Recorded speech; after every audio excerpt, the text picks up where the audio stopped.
السلام عليكم ورحمة الله وبركاته، متابعينا في كل مكان، يا رب تكونوا بخير إن شاء الله. ورجعنا لكم النهاردة في فيديو سهل وبسيط جدا بأقل التكاليف.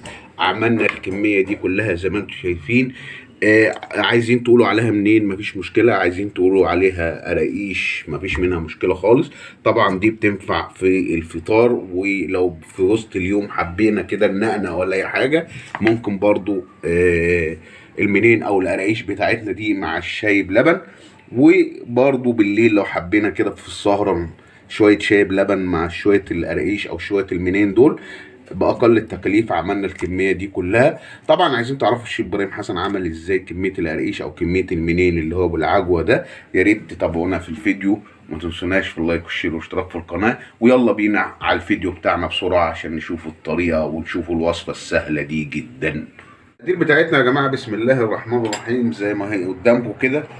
احنا هنعمل منين بس الطريقه بتاعتنا في البيوت. احنا حاطين ايه على الدقيق ده كيلو ونص دقيق، حطينا عليه معلقه ونص شمر مطحونه متحمصه. يعني انت بتجيب الشمر الاول وبعد كده بتحمصيه في طاسه وبعد كده بتسيبيه يبرد تطحني تحطي معلقه ونص. نفس اليانسون نفس القصه. ونحط معلقه كده. احنا قلنا الشمر واليانسون وحطينا خميره وحطينا معلقه ملح صغيره وحطينا 3 معالق سكر بودر. وجينا بقى للسمنه والزيت. احنا هناخد 3 كوبايات سمنه على زيت اهو. ادي 1 2 3.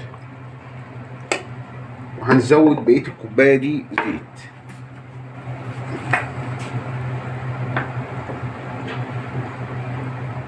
نزلنا بالزيت ونزلنا بالسمنه. الخطوه اللي جايه دي مهمه جدا، اللي هي ايه بقى؟ اللي هي هنمسك الدقيق مع الزيت والسمنه ونخليهم كلهم ميه واحده الاول، وبعد كده هنبدا نحط اللبن بتاعنا ونحط الحاجه بتاعتنا اهو. هنبدا كده نعمل كده. احنا بنبس العجينه بتاعتنا اهو لحد ما تبقى عامله زي الرمله بالظبط اهو، لحد كله ما يبقى متجانس مع بعضه اهو يا جماعه. تاخدوا شويه على دي كده لحد ما كله ياخد اهو زي ما انتم شايفين كده. شايفين العجينه عامله ازاي اهو، زي الرمل معانا. نبدا بقى نحط الميه واللبن بتاعتنا. يلا اللبن. حطينا كوبايه لبن اهي، وهنبدا نعجن بقى العجين بتاعنا اهو.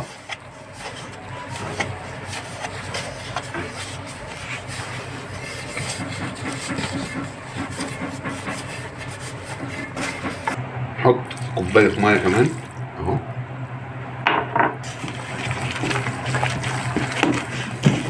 العجين كده واحده ريحه واحده جايه، بس عشان الحله صغيره انا مش عارف اهو.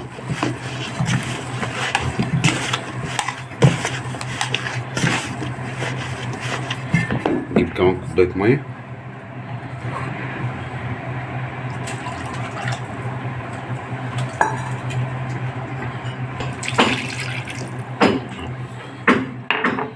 اهو يا جماعه.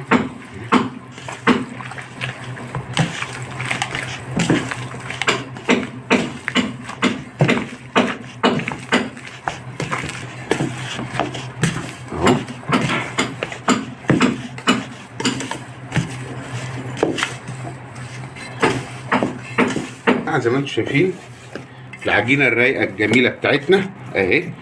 هنسيبها بقى تريح لمده ساعه او نص ساعه اهي. شايفين مفيش حاجه بتلزق، 100. سيبها نريح لمده ساعه او نص ساعه وبعد كده نرجع نشتغل معاكم نقطع المنين بتاعنا بالعجوه الرايقه بتاعتنا. والعجينه بتاعتنا زي ما انتم شايفين يا جماعه بعد ما خمرت اهي. هنبدا دلوقتي نعجن معاكم. وعندنا العجوه بتاعتنا الرايقه اهيت.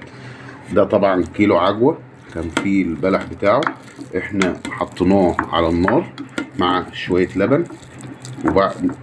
وبعد كده هرسناه زي ما انتم شايفين معاكم اهو. وحطينا معاه شويه سمسم عشان ناخد منه ونحط في قلب المنين بتاعنا، المنين البيتي.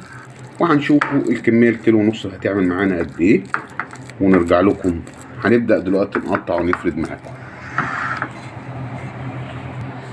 وبعد كده هناخد حتة عجينة زي ما انتم شايفين معانا كده اهيت، وهنبدأ نعجنها عادي او نبططها عادي كده اهوت اهو.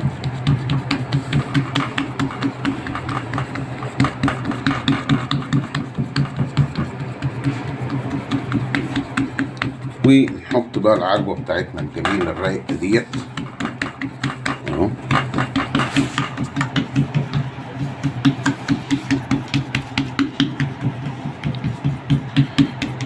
اهي كده، وبالمعلقة وهنبدأ نحط العجوة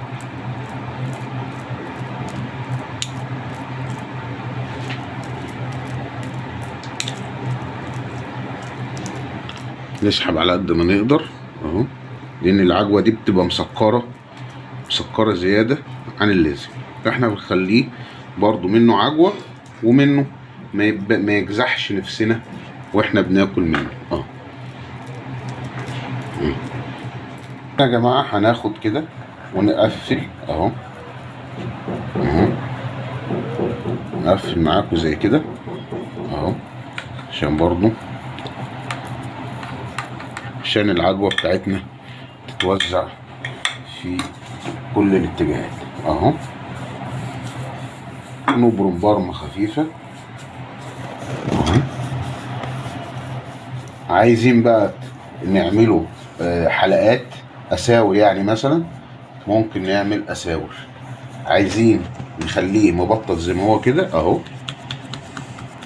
يعني احنا ممكن نبرمها زي كده ونعملها اساور، وممكن نقطعها حتت زي ما احنا مقطعين معاكم في الصينيه كده اهو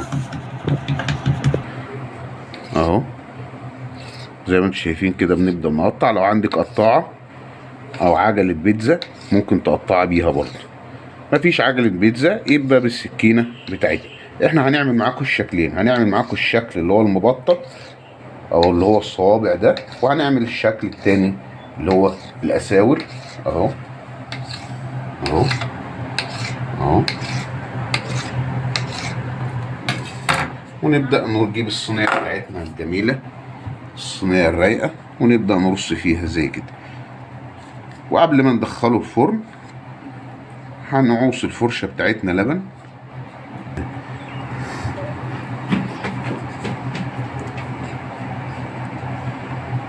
اهو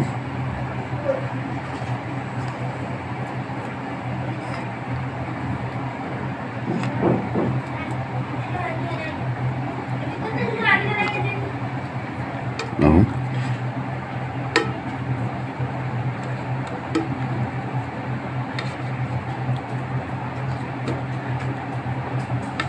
كده. احنا خلصنا القراقيش او المنين بتاعنا كده لبن اهو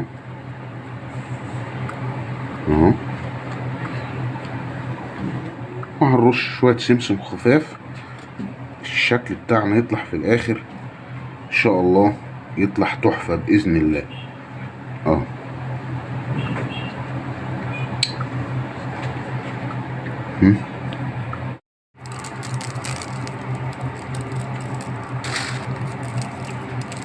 بس سيبه يخمر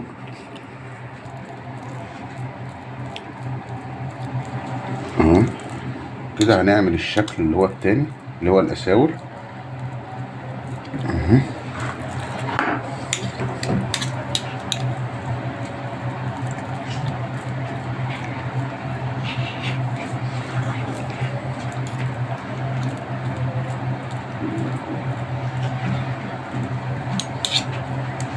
بس كفاية عجوة كده. وهنبدأ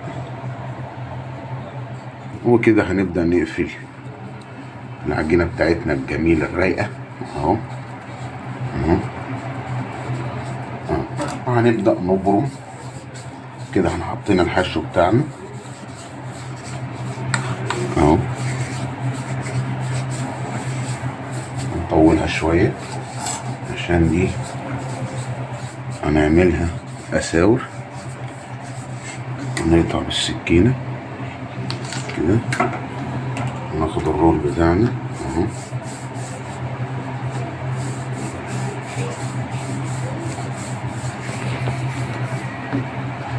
ونبدأ نقفل زي كده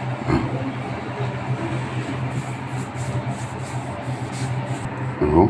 كنا نحط اللبن بتاعنا برضو زي كده،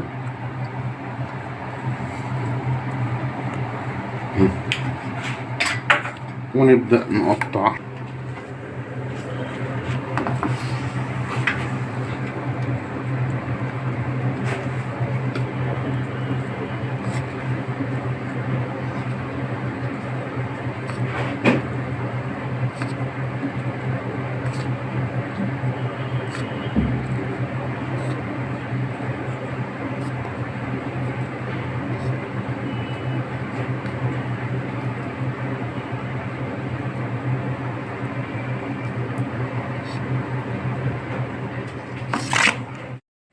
هو ده الشكل النهائي بتاعنا يا جماعه. حاجه بسم الله ما شاء الله. عايز اقول لكم يعني 1.5 كيلو من الدقيق عمل لنا الكميه دي زي ما انتم شايفين. حاجه بسم الله ما شاء الله تحفه من تحت ومن فوق، حاجه جميله جدا اهو. وهي دي النهايه زي ما انتم شايفين، حاجه بسم الله ما شاء الله اهو، بعد ما طلع من الفرن من تحت ومن فوق، حاجه جميله جدا.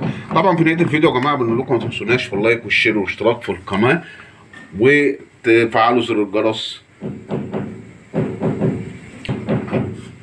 طبعا يا جماعه بنقول لكم طبعا ما تنسوناش في اللايك والشير والاشتراك في القناه، وتفعلوا زر الجرس عشان يوصلكم كل جديد مع الشيف ابراهيم حسن.